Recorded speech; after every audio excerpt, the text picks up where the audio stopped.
almost 200 years, the ship of the line was the dominant fighting machine on the seas. Manned by a crew of 850 and capable of firing over 1.5 tons of iron shot in a single devastating broadside, these 18th century floating fortresses were the nuclear-powered capital ships of their day. It's like an office building with cannon. It's intimidating, it's big, it's powerful, and it is the most complicated thing in 1750. In the 17th and 18th centuries, these wooden walls, crewed by iron men, fought titanic, bloody battles. The largest fleet actions in history. Battles that would crush and create empires. Using color reenactment, Battle Stations goes below decks of the age of fighting sail's most famous warship. Her name is Victory.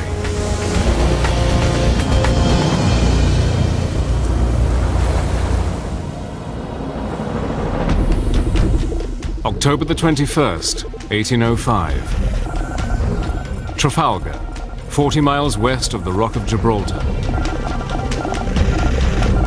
50,000 men and 60 warships engage. The greatest sea battle the world has ever seen has begun. No quarter is expected. None will be given. They were such grim, desperate, savage, brutal battles, and the chance of surviving them was, 1 in 3 if you were at the front of the line. Napoleon Bonaparte, the French tyrant of Europe, has commanded his Franco-Spanish fleet to gain control of the English Channel. But blocking his ambition as well as his ships is a British fleet. Its flagship is HMS Victory, commanded by Admiral Horatio Nelson. He stands under fire.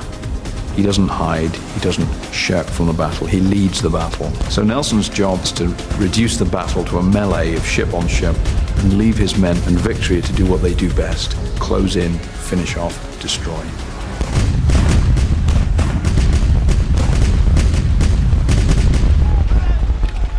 But the story of HMS Victory begins nearly half a century earlier, during a period of conflict known as the 7 Years' War. In the 1750s, the British and the French are vying in Canada and the Caribbean for control of the wood and the fur resources of Canada and for the sugar resources of the Caribbean. There's a lot of money at stake in the 1750s, and Britain and France are fighting over it. For over 400 years, Britain has relied on its navy. Britain is a maritime trading nation, and that means in order to ensure that British merchants can go all around the world and make all the money that they want, they need ships to protect them. These wooden walls form the country's first and most important line of defense. In 1759, with this latest war against France, Parliament ordered the construction of 12 new ships. Unlike any previous war, we were now fighting on 4 different continents, and therefore the Navy needed to supplement their fleet with a considerable number of vessels to fight on these various fronts. In the late 18th century, the most sophisticated warship any navy could possess was the 100-gun, first-rate ship of the line. In 1750, nothing is more complicated than a sailing ship, and no sailing ship is more complicated than a ship of the line. And the biggest ship of the line in the Royal Navy is a 100-gun first-rate like HMS Victory. In many respects, looking upon it from a 21st century point of view, she is the equivalent of a intercontinental ballistic missile submarine. The surveyor of the British Navy, Sir Thomas Slade, would design the finest example of a first-rate ever produced in Great Britain. A ship that would take center stage in one of the most famous naval battles in maritime history. Thomas Slade was a rather ingenious man. He was actually measuring captured French vessels and adopting the ideas into his own designs to improve speed and capability. Slade's design laid out the basic shape of a vessel almost 230 feet in length, weighing almost 4,000 tons. First of all, the keel is laid. On this particular ship, it's just under 160 feet long. And then you start fitting the frames which form the ribs of the ship, which extend all the way up to the top line of her hull. Then you start fitting on all the external planking and the internal planking. And in the lower part of the ship, the vessel is subdivided into various compartments. Over 21 feet in height, and with its wooden walls almost 3 feet thick, the hold of the ship is a warehouse of all the ship's stores and supplies. On top of this level is the first deck, which is the orlop. Then we come above the waterline and we have our first gun deck. This is 186 feet in length, and it mounts the heaviest armament, some 90 tons in all, of 30 in number 32-pounder guns. Here, in this cramped environment, in between cannon weighing 2.5 tons each, 350 seamen worked, slept, and ate. Rising above that deck, you then have the middle gun deck with 28 in number 24-pounder guns. Rising to the next tier, the upper gun deck, you had 30 12-pounder guns. Coming up to the next level, we then actually rise onto the open decks. She has a quarter deck and a forecastle, and above the quarter deck, an even shorter deck known as the poop. The last crucial element of the ship's design are its 3 towering masts. The foremast reaches 182 feet, the mainmast 205 feet, and the mizzenmast is 152 feet in height. These huge poles allow the ship to unfurl 37 separate sails, an area of almost 7,000 square yards, larger than the surface area of a football pitch.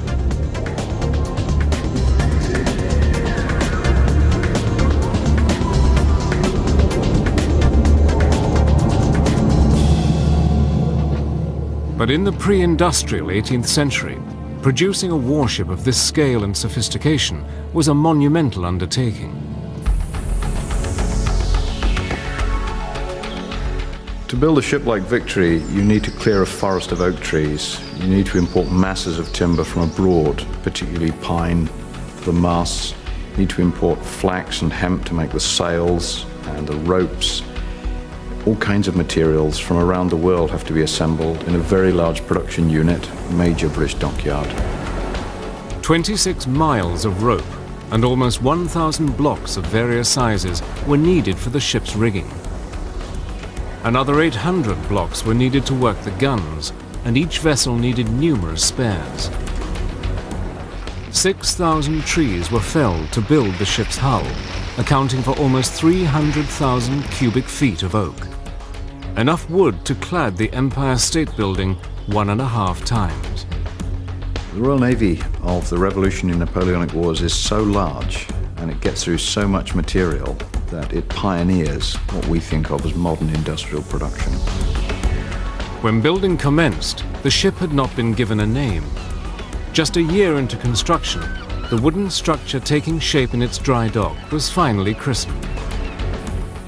Her name was to be Victory. But by the end of 1759, Britain had gained control of almost all of North America and had all but crushed French ambitions in the New World.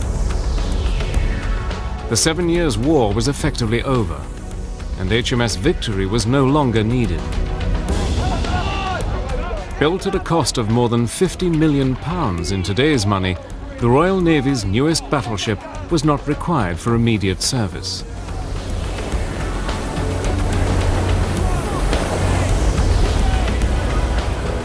The first rate that would go on to become the flagship of the Royal Navy into the 21st century spent the first 13 years of her life laid up.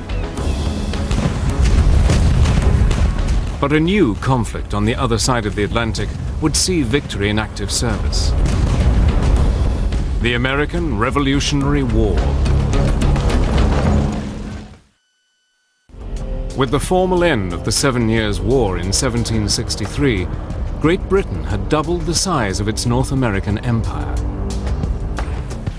But levying taxes to cover the costs of this expansion created resentment in the colonies. With France as an ally, the colonists challenged British rule. The Revolutionary War had begun. In 1778, HMS Victory readied for war. Once a man of war was at sea, she had to be entirely self-sufficient.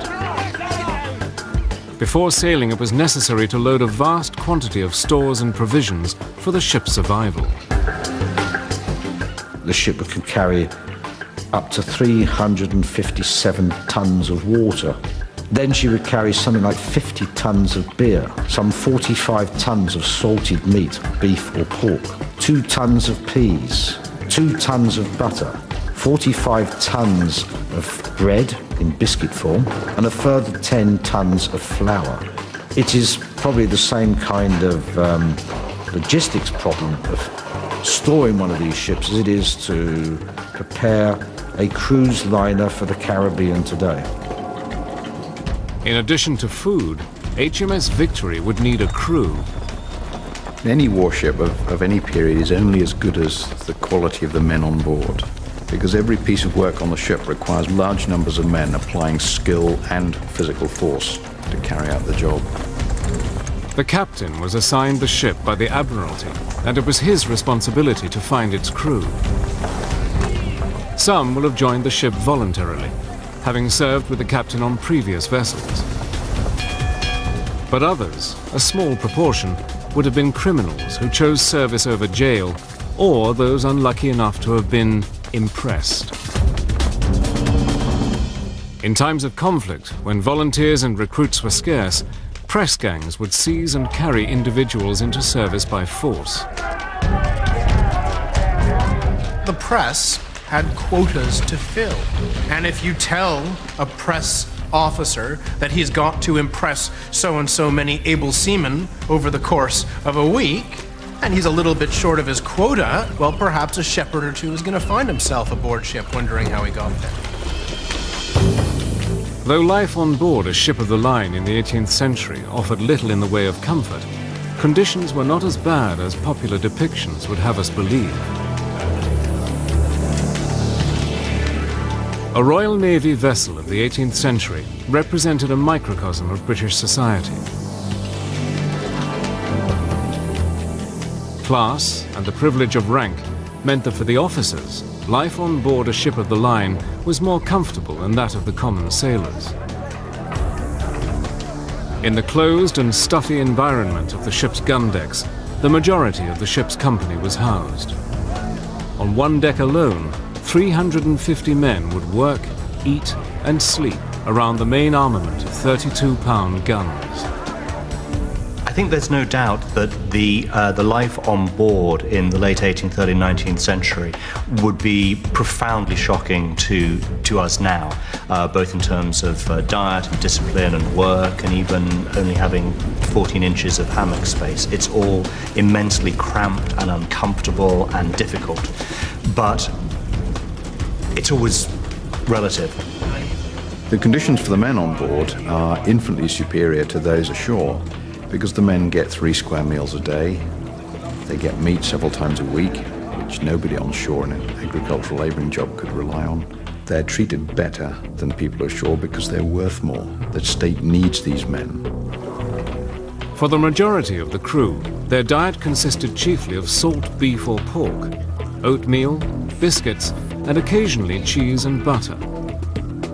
Hot food could only be prepared at the galley stove in calm weather, and there were no fresh provisions except on rare occasions.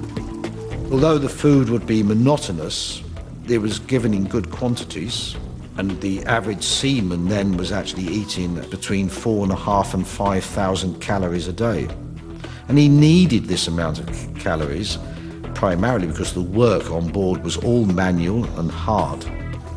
Crucial to the well-being of the ship's company was its surgeon. By providing medicine to maintain the general health of the crew, he would treat everyday ailments from boils and sores to diseases and the horrific maiming injuries caused by battle.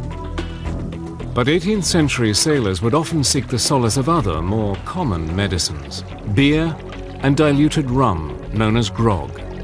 And you didn't get a little bit of rum, you got a lot of rum.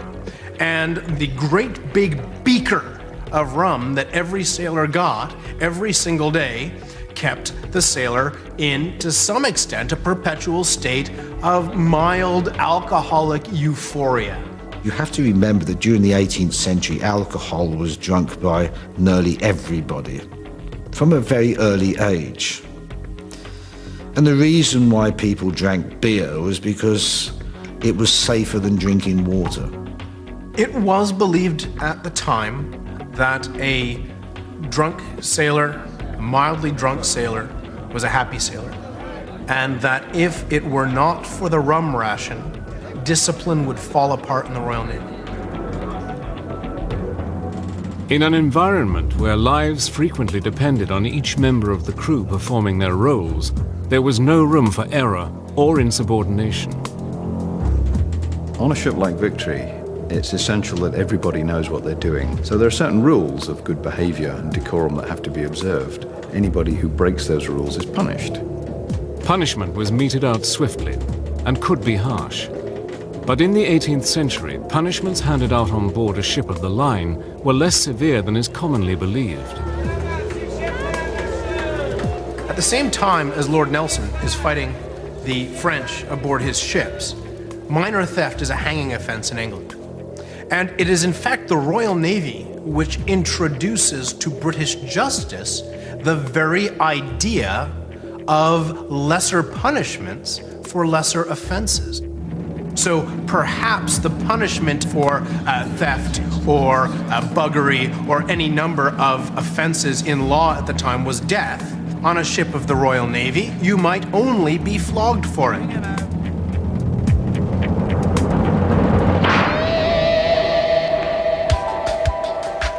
For the skilled seaman, the day was governed by a series of watches. Each man would take his turn carrying out the duties of the watch on deck, setting and trimming sails, steering and navigating the ship. The idlers, those that did not keep watches, were called at 5:30 a.m. They would then start to scrub the lower decks with large blocks of sandstone called holystones. And apart from physically sailing the ship, crewmen were also expected to keep their gunnery skills finely honed.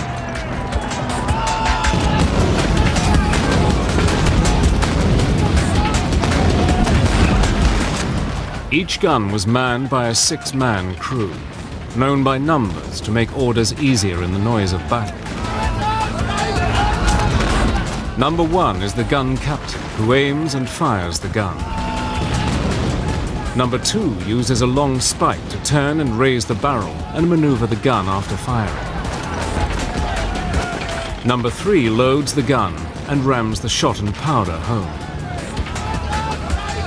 Number 4 sponges out the gun, ensuring that no burning powder or waste is left to cause premature ignition of the new charge.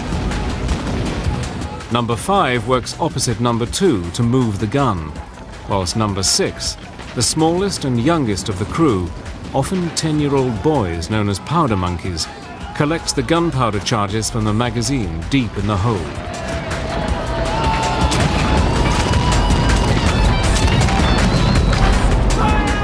That crew in itself is just as important as the gun. If they're not in the right place at the right time, then the whole process goes to pot. So, for example, in a Formula 1 team, if the chap with a fuel hose forgets to stick it in and at the wrong time and the fuel goes all over, it all stops. You lose the race and that's it. If you lose the race in Napoleonic warfare, you're dead. It's as simple as that. The Victory's gun crews are trained with pinpoint precision and can carry out the complicated procedure to fire and reload their guns in just 90 seconds. Gun fires, gun is swabbed, gun is loaded, gun is rammed, gun is loaded with ball, gun is rammed, gun is loaded with wad, gun is rammed, gun is run out again, gun is fired, over and over again, like pistons in an engine. Fighting at sea is a deadly business. A cannonball of the period is the same concept as a modern depleted uranium warhead. It takes the potential energy of a ball and a big bag of low explosive gunpowder, converts it into the kinetic energy. Mass times velocity is momentum. Momentum hits sailor. Wham! Sailor is jelly. When that much mass propelled at that high a velocity hits the walls of a ship, it goes right through. Those big balls, the round shot, are tremendously efficient at turning potential energy into destructive energy. In July 1778, just 5 months after she set sail, the gun crews of HMS Victory experienced their first taste of the horrors of combat. The French, who had backed the American colonists in the Revolutionary War, came head-to-head with the Victory just off the coast of France. But the ensuing battle was indecisive, the French fleet slipping away from the British without sustaining any significant damage. But storm clouds lowered over Europe. France's economy had been shattered by the war. As taxes soared, discontent spread across France. Inspired by American independence, the French began their own bloody revolution.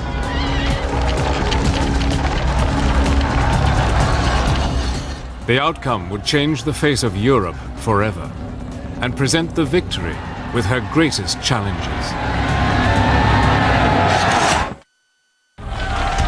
In 1789, growing discontent with France's feudal government exploded into an open revolt.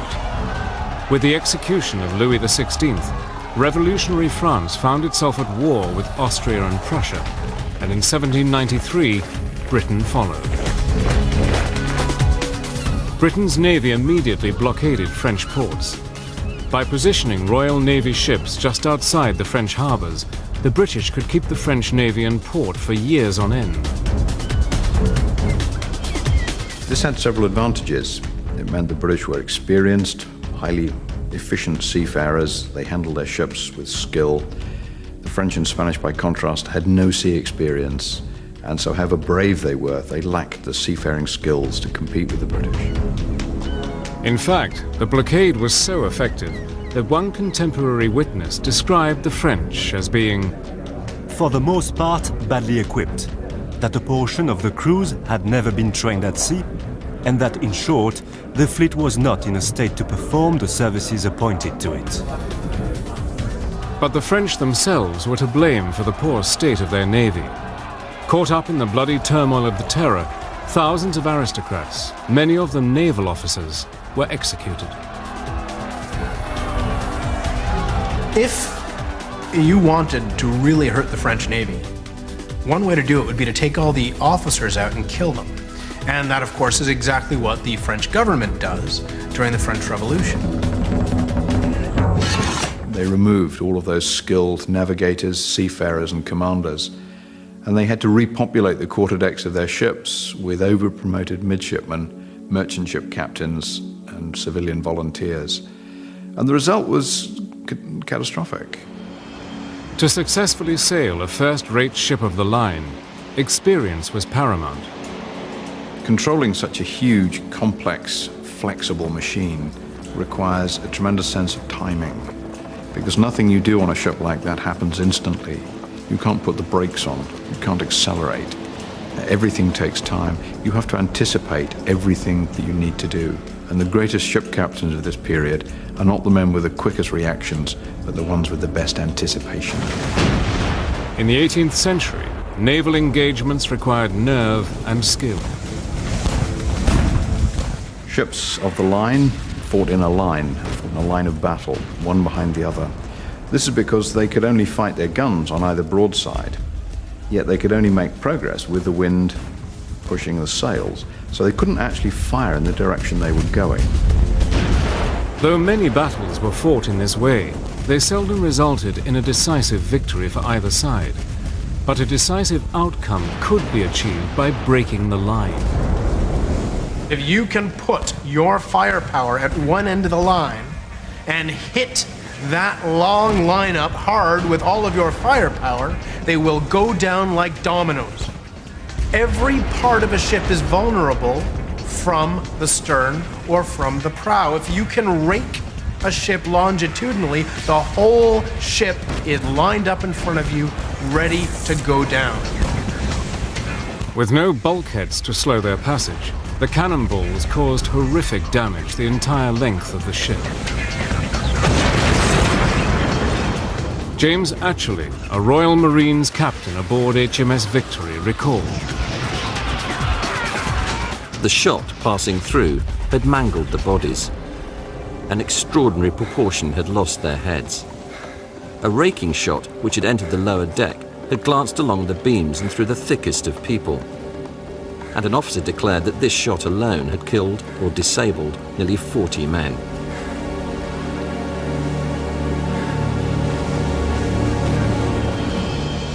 On February the 14th, 1797, at Cape St. Vincent, near Gibraltar, HMS Victory faced a numerically superior Spanish fleet on its way to join the French.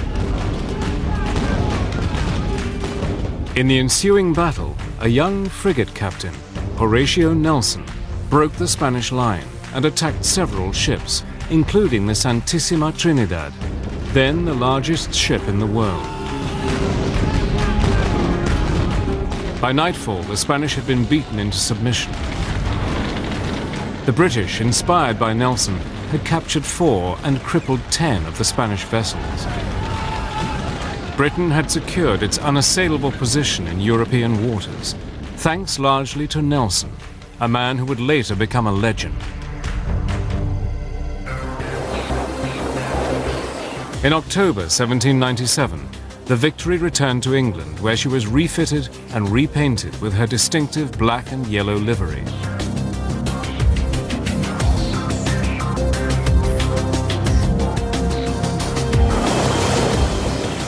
She finally undocked on the 11th of April, 1803. The cost of her refit had been the equivalent of another £50 million. Over her lifetime, it cost certainly 6 or 7 times more to keep in service than she did to build. The perishable nature of the wooden ship makes it an endless maintenance task. But a new danger had emerged in France: Napoleon Bonaparte. Amid fears that the great dictator was planning to invade, Britain and HMS Victory were again at war. Now, at the turn of the 18th century, HMS Victory, commanded by Lord Nelson, would take center stage in the most decisive naval battle the world had ever seen.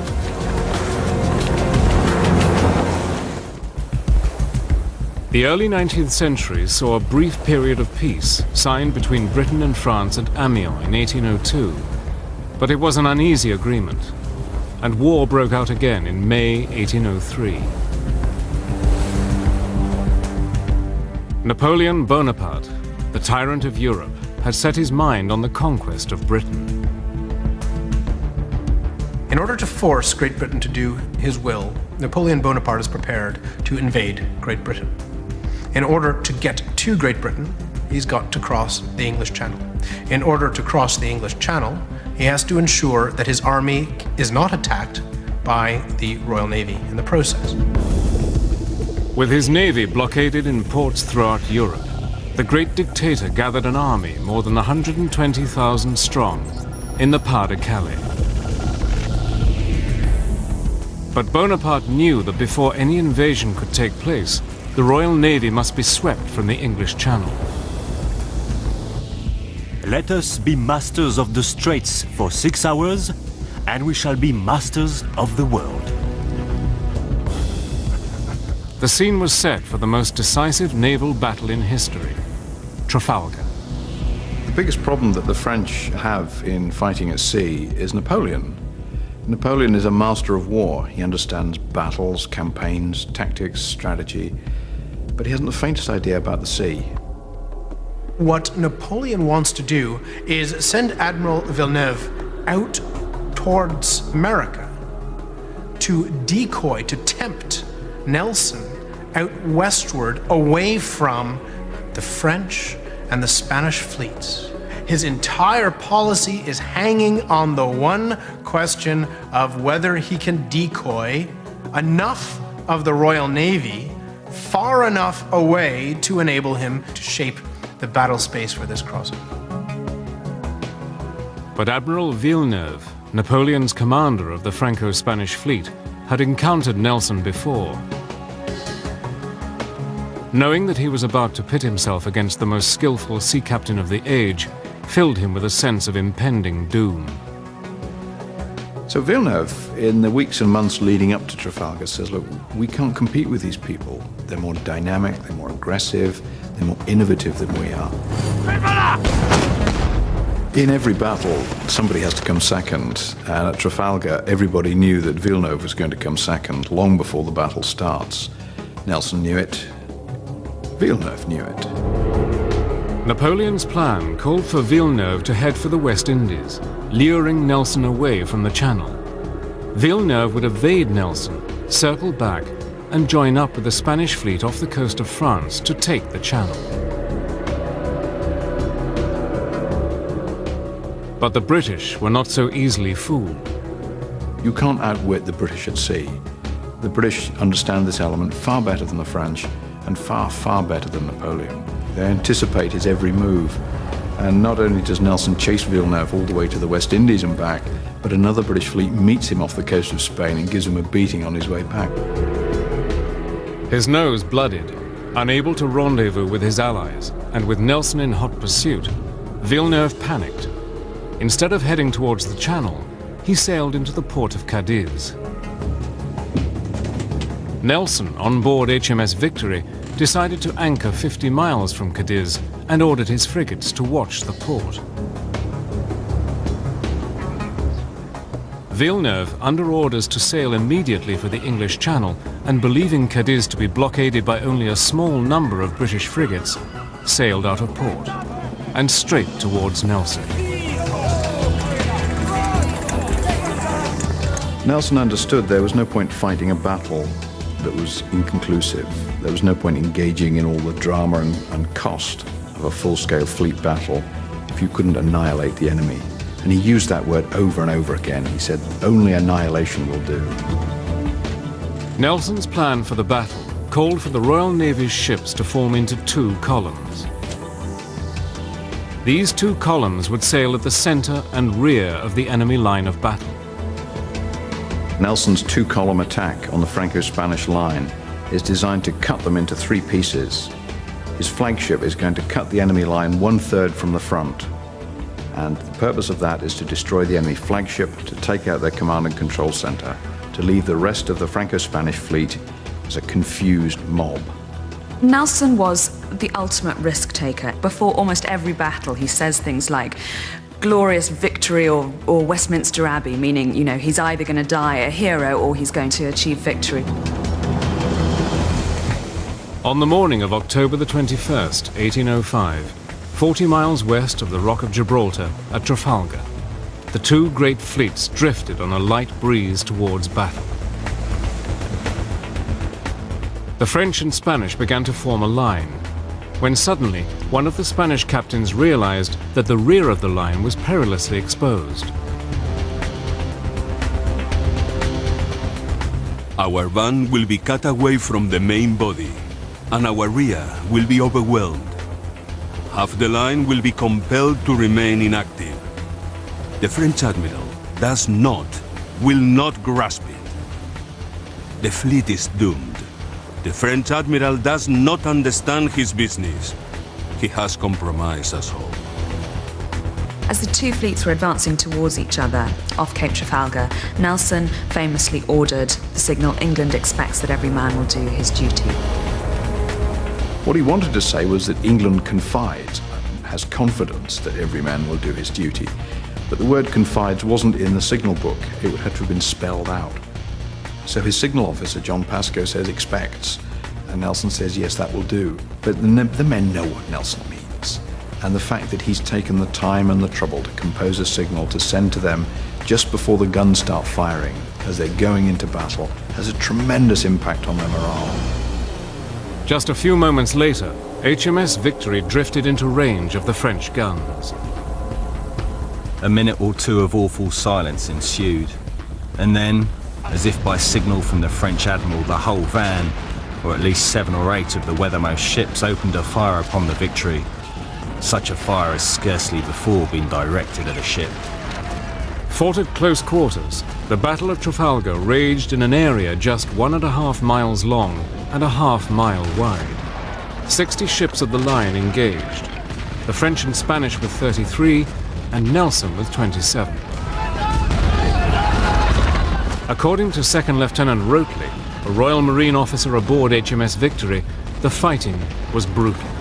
There was the fire from above, the fire from below, besides the fire from the deck I was upon. The guns recoiling with violence, reports louder than thunder, the decks heaving and the sides straining.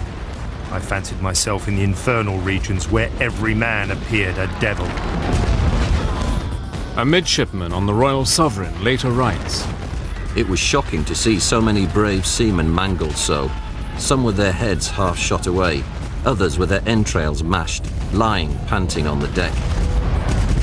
Almost 2 hours after the battle had begun, a single musket shot fired from the rigging of the French ship Redoutable rang out.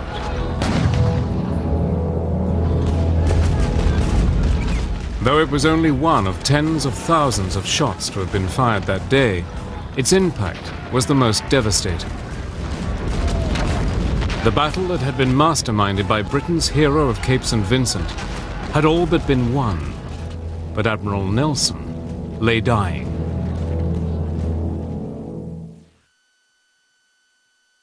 Amid the chaos of the Battle of Trafalgar, Admiral Nelson, Britain's hero of the Battle of Cape St. Vincent, was fatally wounded.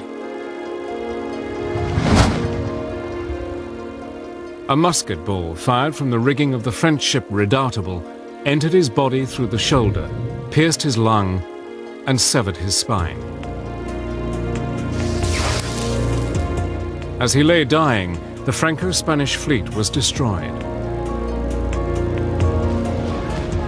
Trafalgar had been won, but the cost of the battle had been high, and British losses were heavy. Almost 450 killed, and another 1,300 wounded. HMS Victory sustained the heaviest losses of any British vessel. 57 men killed and 110 injured. But of the 27 ships in the British fleet, not one had been sunk or captured.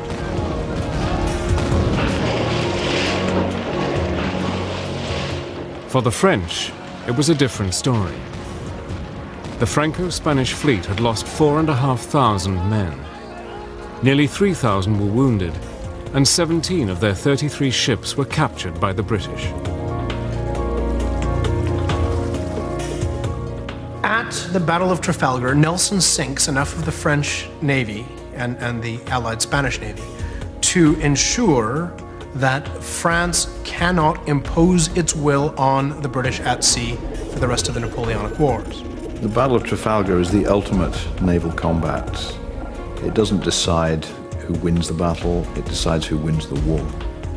And that war doesn't mean that the British have to go back and do it all again later. Nobody takes the British on in fleet-to-fleet battle for another 110 years. That's how important Trafalgar is. Nobody would take on Nelson's heirs, nobody would dare. And so for more than a century, the British have undisputed command of the ocean, unrivaled grasp on world trade, which makes them rich and successful. Shortly after hearing the news of his victory, Nelson died. HMS Victory's company were grief-stricken. Great God, a seaman exclaimed on hearing the news. I would rather the shot had taken off my head and spared his life.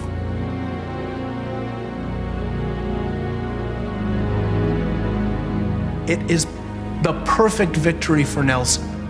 He saves the country, and he dies in the process. Not only is Lord Nelson a hero, he's a martyr. Is it any wonder that the British people build a great big stick in the middle of London and put a statue of Lord Nelson on the top of it?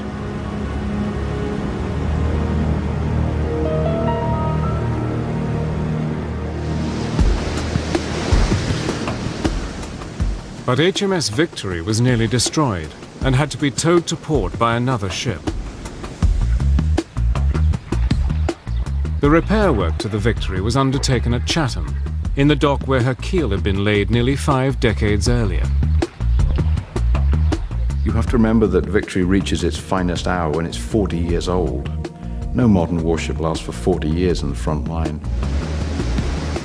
But by the early 19th century, steam, not sail, would provide propulsion for the ships of the future. Robert Fulton's steam-powered riverboat, the Clermont, heralded a new era of technology. The age of fighting sail would soon be a thing of the past.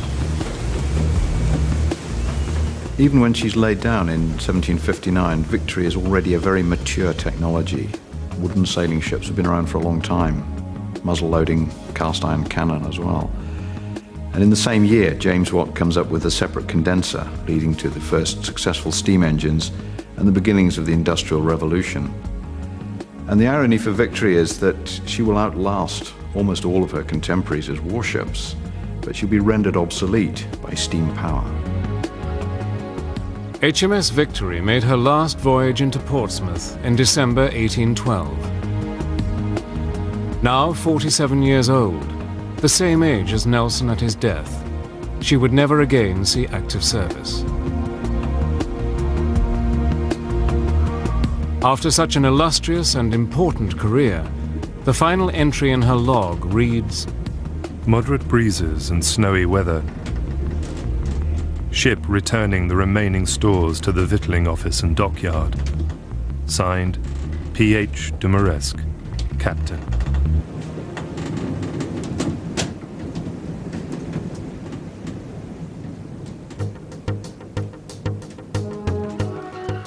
More than 150 years after her construction, the Society for Nautical Research recognized that the condition of HMS Victory would soon be beyond repair. The Death Watch beetle causing untold damage to its wooden structure. A Save the Victory Fund was launched to repair the famous ship and to restore her appearance to that of the ship Nelson had known at Trafalgar.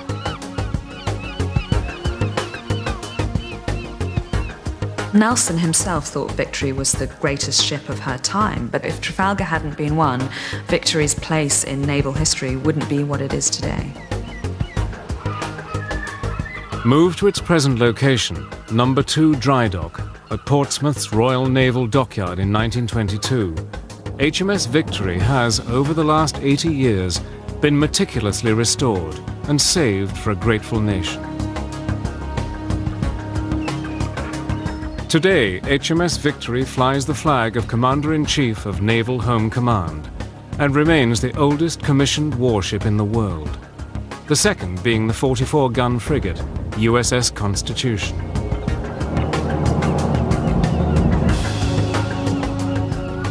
Open to the general public, the first-rate 100-gun HMS Victory remains a living monument to the courage and determination of those who fought with Nelson during the Napoleonic Wars, the golden age of fighting sail, and of the Royal Navy's finest hour.